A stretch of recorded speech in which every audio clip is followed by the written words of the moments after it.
Black Ops 6 Zombies is a trans allegory. Well, okay, not all of it, but definitely at least Sam's story, and I can prove it.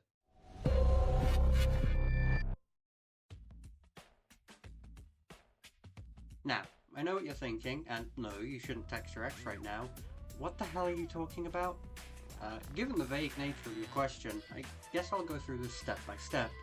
Call of Duty Black Ops 6 Zombies is a continuation of the storyline that began in Call of Duty Black Ops Cold War. Man, they need to give these games short names. The story follows a division of the CIA called Requiem trying to find the cause of and prevent more of the dimensional breaches occurring around the world. Cold War's story ends with a character called Samantha Maxis sacrificing herself to contain the entity that's causing the breaches. Prior to the events of Cold War, Maxis was involved in a mission that accidentally resulted in the director of Requiem's wife and son dying. In Black Ops 6, it's revealed that the director of Requiem, Edward Richtofen, used a snapshot of the late Maxis' mind to create the Synaptic Algorithm module, SAM for short. Black Ops 6 follows the other higher-ups of the now-defunct Requiem as they try to get revenge on Richtofen for betraying them and to bring Maxis back from the Dark Ether with Sam's help. At the end of the penultimate map, Shattered Veil, Richtofen reveals that Sam's plan isn't to bring Maxis back, but to inhabit her body and, apparently, do evil. Reckoning, the final map in Black Ops 6, gives the player the choice of either helping Richtofen or Sam. But where does the transgender and the allegory come in? Also, what are they? So, transgender is defined by the Oxford English Dictionary as designating a person whose sense of personal identity and gender does not correspond to that person's sex at birth, or which does not otherwise conform to conventional notions of sex and gender. Allegory, on the other hand, is defined as a story, poem, or picture which can be interpreted to reveal a hidden meaning, typically a moral or political one. In our case, the interpretation is that Sam's story is a metaphor for, and shares many aspects with, trans people's experiences. Now we're all on the same page, let's get into it.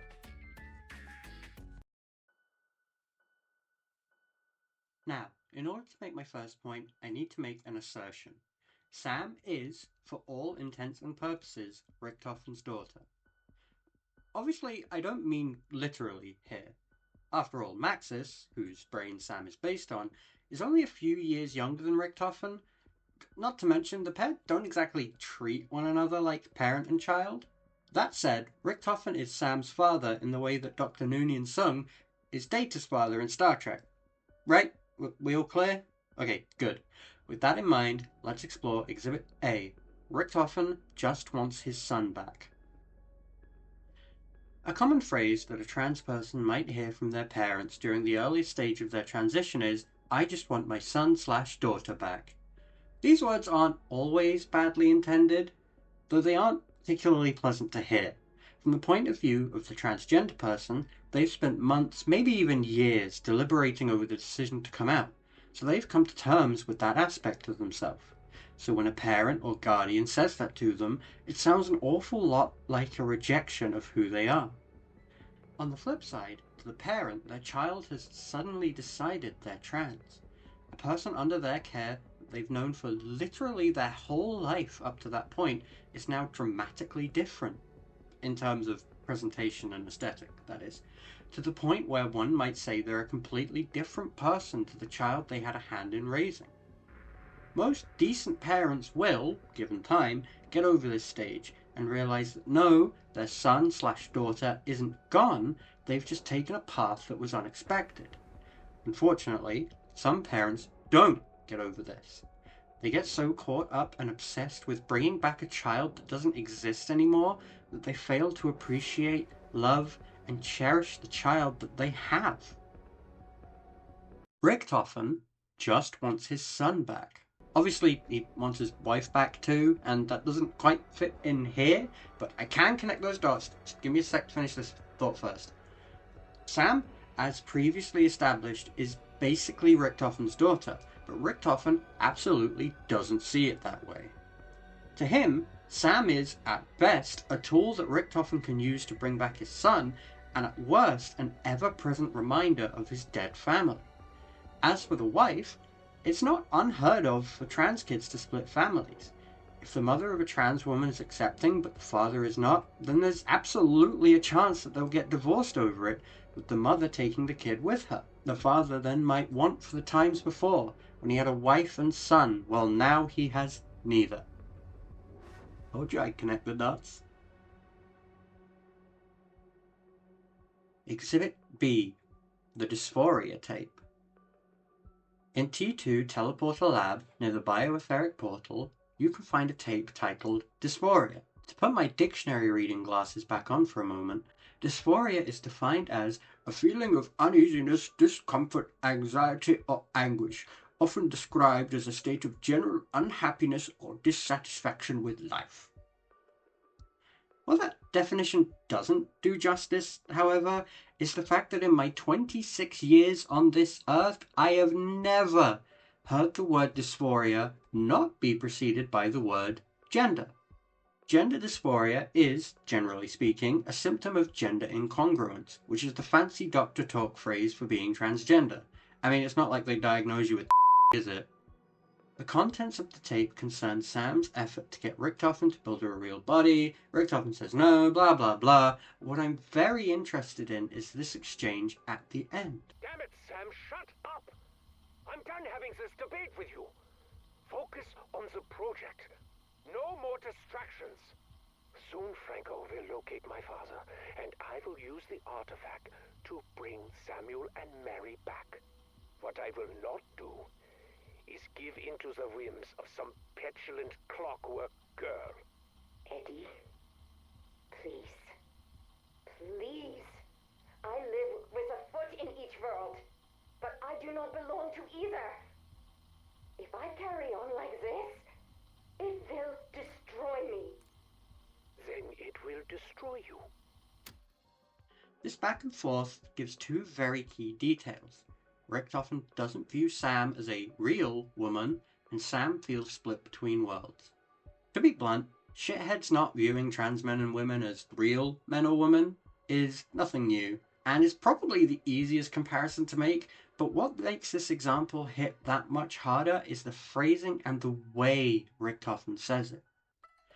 Richtofen could, as he has before, simply refer to Sam as a machine, or an AI, or anything suitably unpersoning, but he doesn't. He says clockwork in a suitably disparaging tone, implying falseness or unnaturalness, i.e. not real. He also, interestingly enough, ascribes a human aspect to Sam, petulance. Being petulant is defined as being bad-tempered and unreasonable, especially because you cannot do or have what you want. Without diving into too much real-world stuff, it's not uncommon for those dismissive of trans people to also be hypocritically affirming of them, but in the worst way possible, such as being misogynistic towards trans women.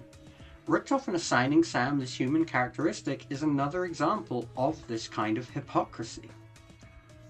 As a side note, in the real world, trans women are often seen as, how do I put this, unreasonable?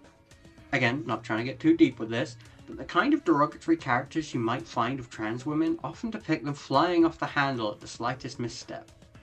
While petulance is more often than not used synonymously with childish, by definition it fits in with this stereotyping aimed at trans women in particular.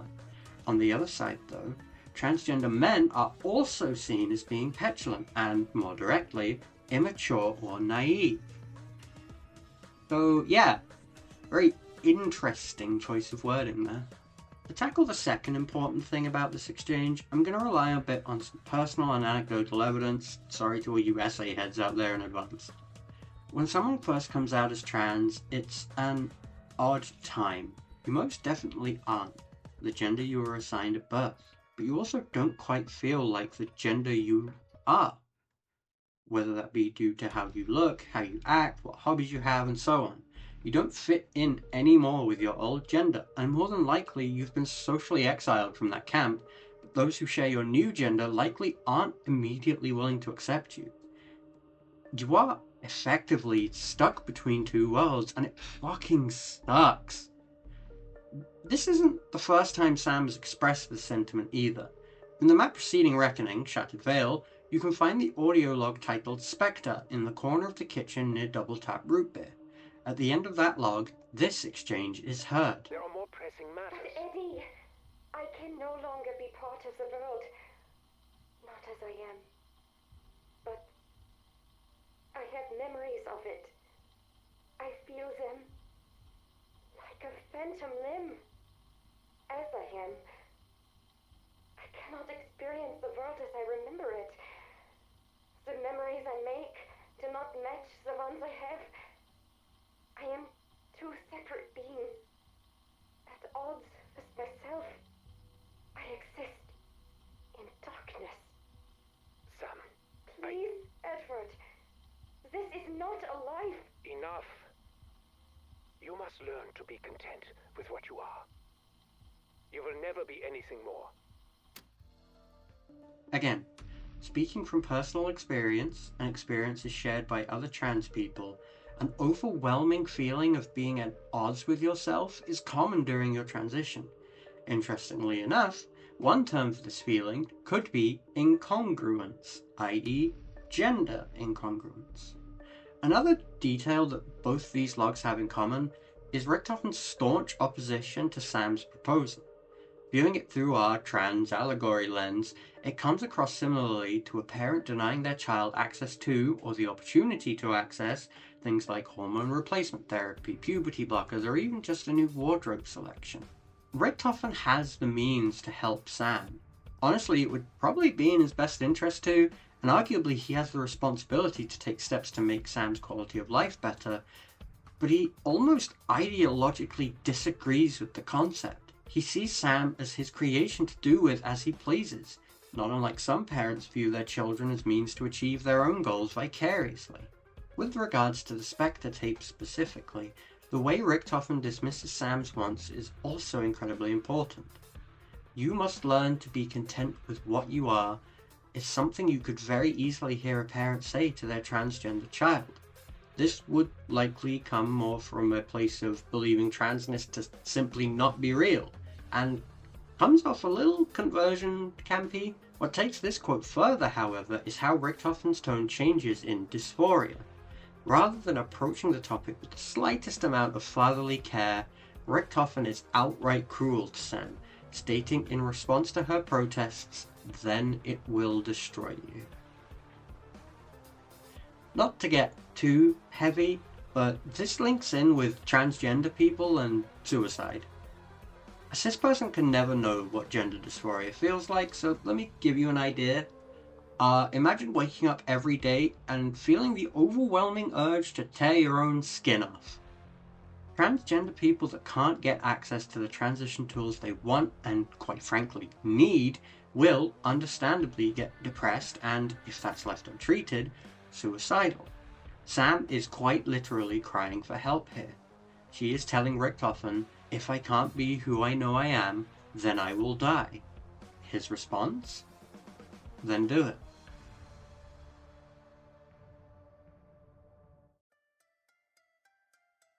This section will be a little longer and might require some more creative interpretations of what is seen or said. Exhibit A. Richtofen's hatred of Sam. Throughout Reckoning, Richtofen makes his disdain and disgust towards Sam apparent. Every few rounds the pair will chime in, both trying to convince Requiem to aid them instead of the other, while Sam, generally, takes on a more pleading tone. Richtofen outright insults and belittles Sam in order to persuade the crew. One line in particular stands out. At least I am a man. A human being. And not some sad, twisted parody of life. When transphobes refer to trans people, they will often describe them as perversions of their chosen gender, or, more degradingly, freaks. Minus the fact that Sam lives in a big metal ball, she is a life. She is alive. Now, where the line of artificial versus natural is drawn is a much more complex topic than I'm equipped to tackle, as I'm sure some could argue that test tube babies are technically artificial lives. Sam is, for all intents and purposes, a person. The only real difference between her and what Richtofen might consider real is her lack of a human-shaped form. After all, her brain is literally built from a different human's brain, and when you really get down to it, isn't that basically how babies work? Another line that Richthofen says is, You are a mistake. From today, all mistakes will be corrected. What makes this quote stick out is one simple fact. Richthofen is responsible for Sam's existence, and she has literally done everything that he has asked of her. So why is she suddenly a mistake? Simple. She dared to make a decision about herself. Going back to the idea that parents sometimes use their children to live vicariously through them, Richthofen's attitude towards Sam seems to have mostly changed following her expression of her desire to have a form that reflects how she feels about herself. This mirrors how, in the real world, parents who treat their kids like tools will get irrationally angry when said child attempts to make their own decisions about their life. The most loving, caring, and attentive person can turn into a monster at the slightest hint of self-expression. Exhibit B. Richthofen's distrust of Sam and her intentions. After the Shattered Veil boss fight, Richthofen says, No. Sam wants to be Maxis. To reconstitute and inhabit her body. She would have full control of the Dark Ether. Godlike power. She can still be stopped, but our window isn't long. So what's it going to be? Okay, now, Richthofen is tough, right? At least based on the evidence we have available. Sam does want to become Maxis, insofar as she wants to have Maxis's body. As for controlling the Dark Ether, I'm not so sure. I won't get bogged down in the specifics of this, because that's another video entirely, but there isn't much evidence that that's her plan. Richthofen kinda just assumes that she's evil, or, more specifically, predatory. In the real world, trans people are often characterized this way, despite the overwhelming amount of evidence to the contrary. In the United Kingdom, the Supreme Court removed trans people's right to use the bathroom of their chosen gender in a workplace, with the implication being that this has wider-reaching ramifications regarding trans people and gender. In the United States, as of the 18th of September 2025, 6 states have banned transgender people from using bathrooms and facilities consistent with their gender identity in all government-owned buildings and spaces, including K-12 schools, colleges, and more, with a further 13 states having some lighter restrictions regarding trans people in bathrooms. The reason most often touted for these laws and policies? What if someone pretends to be trans to abuse women? Ignoring the fact that that just, fucking doesn't happen, the underlying implication is that any trans person could be a sex pest trying to perv on women. It extends beyond law, however.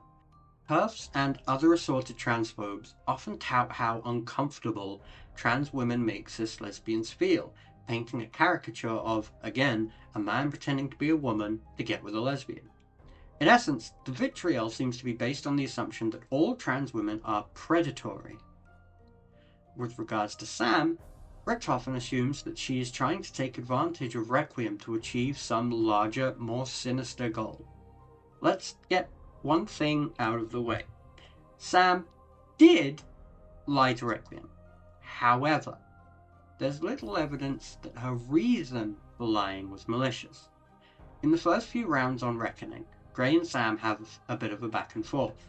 Sam, Maxis isn't coming back, is she? No. I wish I'd leveled with you sooner, Elizabeth. The Forsaken wore her down until there was nothing left. Deep down, I always knew. How dare you give me false hope? It is the last thing she would have wanted. I know this better than anyone. Sam does genuinely regret lying to Requiem, and to Gray especially. But her reason for doing so is because she didn't think Requiem would have helped her. Imagine this scenario. A trans person wants hormones, but is afraid that their doctor won't help them, so they use a menopausal family member's name to get hormones. Identity fraud? Bad. reason for doing so, understandable. That's how I view Sam's deceit in this case, asking forgiveness rather than permission. Another kinda tenuous link here is actually to do with trans lesbians and cis lesbians. Gray and Maxis were, in some way, shape, or form, romantically involved. Gray outright states in Reckoning that she loved Maxis, and Maxis tells Gray that she was more than a friend in Cold War. Richtofen saying that Sam wants to be Maxis implies some amount of trickery, particularly impactful on Gray and her romantic interest in Maxis. Sam, however, doesn't want to be Maxis. Sam wants to be a woman, her own woman, but if we're being real here, the body Sam would fit most into would be Maxis's, since Sam is based off of Maxis's brain. Let's be honest, every trans person just kinda turns into their parent. Does my trans guy friend want to be his dad? Fuck no! Sure looks like him a bit though. More directly, Sam doesn't really seem to care about any dark ether powers. In the ending cutscene, after killing Richtofen, Sam gets the body she wants. She touches herself in disbelief, smiles as she hears birdsong, and gazes out at the sunrise. Then she turns to the camera and her eyes flash a bit. That's not becoming a god, that's, oh finally I'm a person, and also I have powers maybe. She doesn't have an ulterior motive. She manipulated Requiem, yes, but out of fear, not malice. What's more, Sam is genuinely regretful for the deceit. A teaser, posted prior to Reckoning's release, reads as follows. Forgive me. That is what good people do. Help me. I want to be a real girl too. Living, breathing, hoping, dreaming, laughing, singing too. Forgiving, even you. This is it!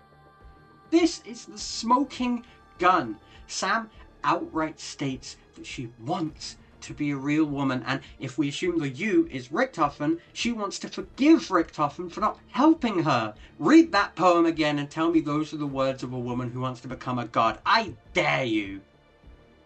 Richtofen's assumptions and assertions that Sam is malicious, mirroring how transphobes in the real world see and discuss trans people, says way more about how he sees people and the world, mirroring how transphobes in the real world, you get the picture. And we can see this. We can see this in the ways that Sam and Richtofen interact with the player. As I mentioned earlier, Sam is more pleading in tone when trying to convince the crew, while Richtofen is vitriolic, selfish, and arrogant, but this extends beyond the persuasion. If you choose to help Sam at the end of the Easter egg, Richtofen is furious. He drops any pretense of trying to stop Sam and goes full villain mode, shouting about burning the whole place down, incredulous that Requiem would choose to help a machine, read trans person, over his innocent family, read not trans. On the other hand, if you choose to help Richtofen, Sam is distraught. She is on the verge of tears during her boss fight, asking how the crew could side with the man who had hurt them all so much. She doesn't act like someone who had unlimited power taken from them. She acts like, well, someone who's had their one chance at happiness taken from them. Ultimately, Sam is just asking if you can forgive her, like good people do. Exhibit C. Richtofen holding Maxis's eggs. A silly title for a serious point. In T1 Bioweapons Lab, on a cart in the corner of the room, you can find the audio log, Mom Genes. In the log, Gray discovers that Richtofen has stolen DNA from herself, Weaver, Carver, and Maxis. Gray makes a point of the fact that Richtofen has Maxis's eggs. You know, half of the baby-making process. Hormone replacement therapy effectively makes a person infertile, at least until they find a way to give trans people the organs necessary to conceive a child as they choose. In the UK, before starting HRT, doctors will give you the option to freeze sperm cells or eggs, allowing you to have a biological child later down the line via IVF. Though I don't know the specifics, it's my understanding you basically have full control over what your DNA is used for when it's stored in these facilities. What if you didn't, though? Richtofen is, effectively, controlling Maxis's, and by extension Sam's, ability to reproduce. The choice isn't in their hands. In the past, queer people have been chemically castrated simply for the crime of being queer. It's a bit of a reach, I know, but the basic idea is the same: taking the choice to propagate one's bloodline out of their hands by force. Exhibit D. What's in a name? And now, the realization that prompted this investigation, and the one factor that makes me believe all of this is intentional. Richtofen's son is called Samuel. Before you call me insane, let me explain. Samuel is a pretty common name. Notable Samuels include Samuel L. Jackson, Sam Reich, Sam Raimi, Sam Rockwell. I could go on. However, Sam is also a Sam, with the whole synaptic algorithm module backronym being a play on Agent Samantha Maxis's name, a name that has been in Zombies canon since 2008. The writers could have chosen any generic white boy name from the 80s, but they specifically chose the masculine version of a name that has been deeply ingrained within the story for over a decade, and then created a story that involves self-identification and the nature of personhood, and then finishing it with asking players to make a choice, restore the status quo, or progress with new ideas and attitudes. Stories about or involving artificial intelligence are often able to be viewed as trans allegories. I think the reason for this is simple. Stories about AI and androids make a point to explore the idea of self-identification and about what makes a person a person. Is a robot a person if it looks like one? If it acts like one? If it says it's one? Where is the line drawn between person and not a person? The topic of transgender people is much the same.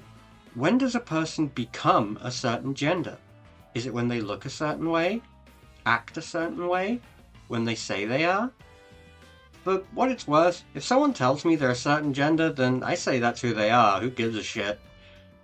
The truth of the matter is that these concepts are hard to define. Anyone can go Google the definition, sure, but at the end of the day, it's night. Person, man, and woman are just words, and words change their meaning all the damn time. What makes Sam's story so specifically transcoded, though?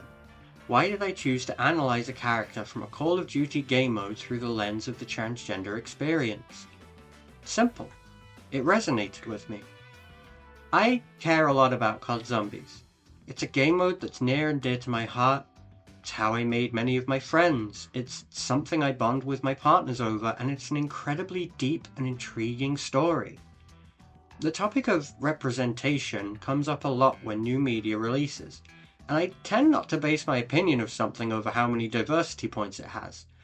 But as a trans person, it does make me happy to see writers and developers include people like me in their games. Maybe Sam was meant to be a trans allegory. Maybe it's a coincidence. Maybe it's a strange mix of the two. What matters is I saw a piece of myself in there. And isn't that what art is all about?